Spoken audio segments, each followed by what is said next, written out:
Hello friends, आज हम competition with Sanskrit दर्शन सार का टॉपिक चल रहा है हमारा। ये पढ़ रहे हैं और हमारी 2 क्लासेज हो चुकी हैं। शॉर्ट एंड स्वीट तरीके से 1 लाइनर क्वेश्चन चल रहे हैं जिसके अंतर्गत हमने सांख्य दर्शन किया है। सांख्य दर्शन के अंतर्गत हमारा सत्कार्यवाद छांदोग्योपनिषद में प्राप्त होता है। ये हमें सिद्धांत के विषय में पता है। 2 सिद्धांत होते हैं सांख्य दर्शन के, सत्कार्यवाद और पुरुष बहुत्व। त्रिविध दुख भी बताए गए हैं, आध्यात्मिक, आदि भौतिक और आदि दैविक। ठीक है, तो ये आध्यात्मिक दुख क्या है, आदि भौतिक क्या है, आदि दैविक क्या है, इनके विषय में कहा गया है कि दुख त्रय होते हैं। 3 प्रकार के दुख बताए हैं। आध्यात्मिक दुख के अंतर्गत काम, क्रोध, लोभ, मोह, ईर्ष्या, भाव आवेश वाले दुख कहे जाएंगे। यहाँ पे आदि भौतिक के अंतर्गत मनुष्य के द्वारा मनुष्य को प्रताड़ित किया जा रहा है, या पशु के द्वारा प्रताड़ित किया जा रहा है, या किसी सर्प कीट के द्वारा दंडित या दुख दिया जा रहा है, वह आदि भौतिक दुख के अंतर्गत आ जाएगा। आदि दैविक दुख के अंतर्गत यदि किसी यक्ष के द्वारा, राक्षसी या भूत प्रेत के द्वारा दुख प्रदान किया जाता है तो वे आदि दैविक दुख के अंतर्गत आता है। तो इस प्रकार हमारे दुख त्रय कंप्लीट हो रहे हैं। ठीक है, तो ये ज़रूर ध्यान रखना है कि दुख त्रय कौन कौन से हैं, किस प्रकार से हमको पढ़ना है, क्या उदाहरण है। शारीरिक दुख और मानसिक दुख भी कहा जाता है। शारीरिक दुख के अंतर्गत वात, पित्त, कफ के आधार पर बताया जाता है कि कौन कौन सी बीमारियां होती हैं। तो वात, पित्त, कफ के माध्यम से शारीरिक कष्ट मिलता है। मानसिक दुख होता है जो काम और क्रोध। ठीक है, एकांतिक शब्द का अर्थ है दुख का अनिवार्य रूप से नष्ट होना। एकांतिक यानी बिल्कुल नष्ट हो चुका है, अब बिल्कुल भी नहीं है। और उसी प्रकार से एक आत्यंतिक शब्द है जिसका अर्थ है कि दुख एक बार तो नष्ट हो गया है, दोबारा फिर से आ सकता है, कोई गारंटी नहीं है कि हाँ परमानेंट हो गया है। एकांतिक का अर्थ है स्थायी रूप से दुख का विनाश होना, जबकि आत्यंतिक दुख के अंतर्गत एक बार नष्ट होने पर दोबारा उत्पन्न हो सकता है। ठीक है, सांख्य शास्त्र में तत्वों के 4 प्रकार बताए गए हैं। प्रकृति है नंबर 1 पे, नंबर 2 प्रकृति और विकृति, नंबर 3 केवल विकृति को भी माना है, 4 नंबर पे ना प्रकृति है ना विकृति है। देखिए, प्रकृति, विकृति, केवल प्रकृति ही, विकृति, ना प्रकृति है ना विकृति है। यहाँ थोड़ा सा डिफरेंस रहेगा, बार बार अभ्यास से ये क्लियर हो जाएगा। आगे है प्रकृति एक है, इसे प्रधान या अव्यक्त कहा जाता है।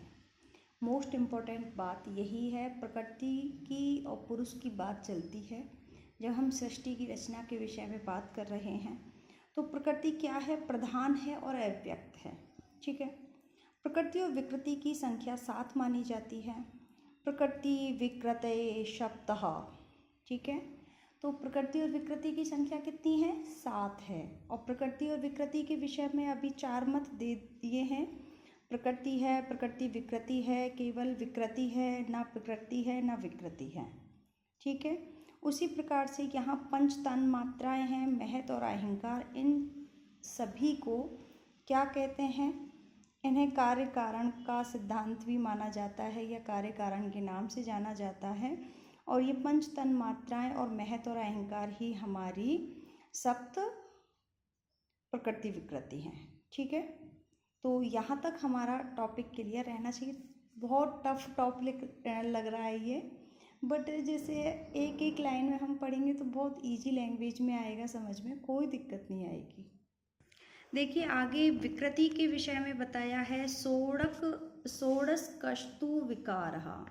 तो यहाँ पे 16 विकार बताए हैं विकृति के।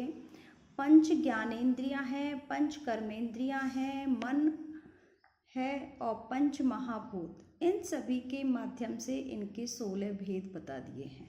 ठीक है, तो विकृति के कितने भेद हैं, 16 हैं।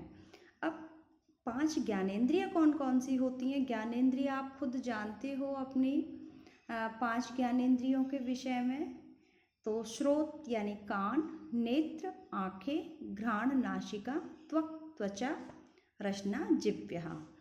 5 कर्मेंद्रियां कौन कौन सी हैं? वाक यानी वाणी, पाणी यानी हाथ, पाद, पायु, उपस्थ। ठीक है। पंच तन मात्रा शब्द, स्पर्श, रूप, रस, गंध, इनके विषय में भी हम पढ़ चुके हैं, सांख्य कारिका में आया है। पंच महाभूतों के अंतर्गत आकाश, वायु, तेज, जल और पृथ्वी आते हैं। ठीक है। तो 5 ज्ञानेंद्रिय, 5 कर्मेंद्रिय, पंच तन्मात्रा, पंच महाभूत, तो ये 5-5 करके ये तो 20 के समथिंग हो गए। लेकिन हमें यहाँ पे सिर्फ 5 ज्ञानेंद्रिय, 5 कर्मेंद्रिय, पंच महाभूत और एक मन के विषय में बात करनी है। यहाँ तन्मात्रा को छोड़ देना है। षोडशस्तु विकारः। ठीक है जी। आगे सांख्य दर्शन में पुरुष को ना प्रकृति और ना विकृति कहा है। ठीक है। तो कौन से दर्शन में पुरुष को ना प्रकृति कहा है ना विकृति? सांख्य दर्शन में। तो इसके 2 तत्व पहले ही बता दिए हैं आपको। पुरुष बहुत्वम और प्रकृति के विषय में चर्चा रहेगी। तो प्रकृति की क्या विशेषता है, पुरुष बहुत्व की क्या विशेषता है, तो इनके विषय में ही चर्चा चलेगी आगे। अब आगे है सत्व रजस्तः तमसाम साम्य अवस्था प्रकृति। प्रकृति की विशेषता बतलाते हुए कहा है कि क्या प्रकृति क्या है? सत्व रजस तमस की साम्य अवस्था का नाम ही प्रकृति है। ठीक है। मूल प्रकृति है जो उससे महत की उत्पत्ति होती है। महत के बाद में अहंकार होता है। अहंकार से पंच तन्मात्रा और एकादश इंद्रिया। ठीक है। पंच तन्मात्रा यानी शब्द, स्पर्श, रूप, रस, गंध।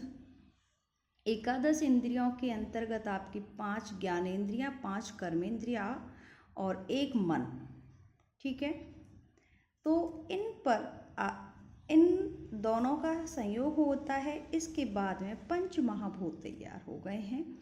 आकाश, वायु, तेज, जल और पृथ्वी, यही सब क्या है? हमारी प्रकृति है। अब ये प्रकृति में ऐसा कुछ अलग है क्या जो आज की सृष्टि में ना हो? सब कुछ प्रकृति में है। क्लियर? ये कॉन्सेप्ट क्लियर हो गया हमारा। यहाँ से आगे देखिए सांख्य दर्शन के अनुसार। ठीक है। सांख्य के अनुसार या सांख्य दर्शन के, क्योंकि हम सांख्य कारिका पढ़ रहे हैं, सांख्य दर्शन पर ही आधारित है।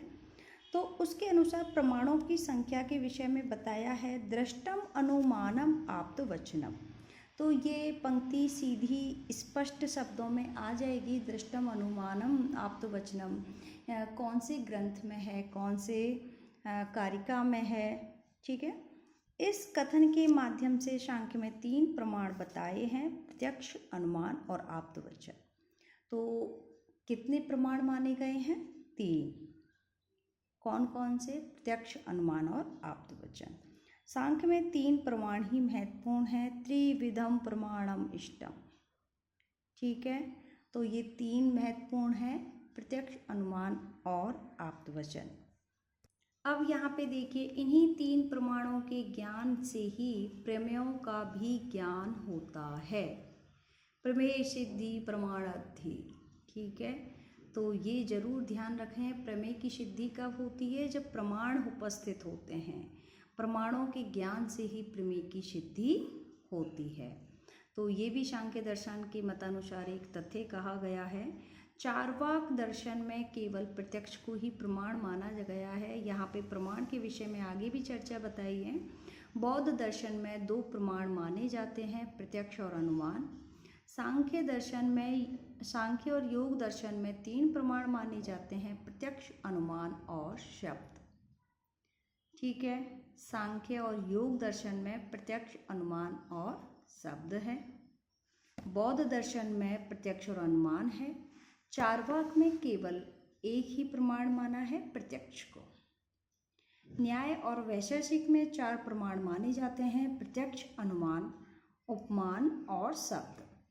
प्रभाकर मीमांसक ने 5 प्रमाण माने हैं, प्रत्यक्ष, अनुमान, उपमान, शब्द और अर्थापत्ति। अब प्रमाणों के विषय में ये अलग अलग मत हमको अच्छे से याद करने हैं, कंठस्थ करने हैं और नेक्स्ट वीडियो में आपको ज़रूर दूंगी। वन लाइनर क्वेश्चन ज़रूर आएंगे आपके लिए हेल्प के लिए।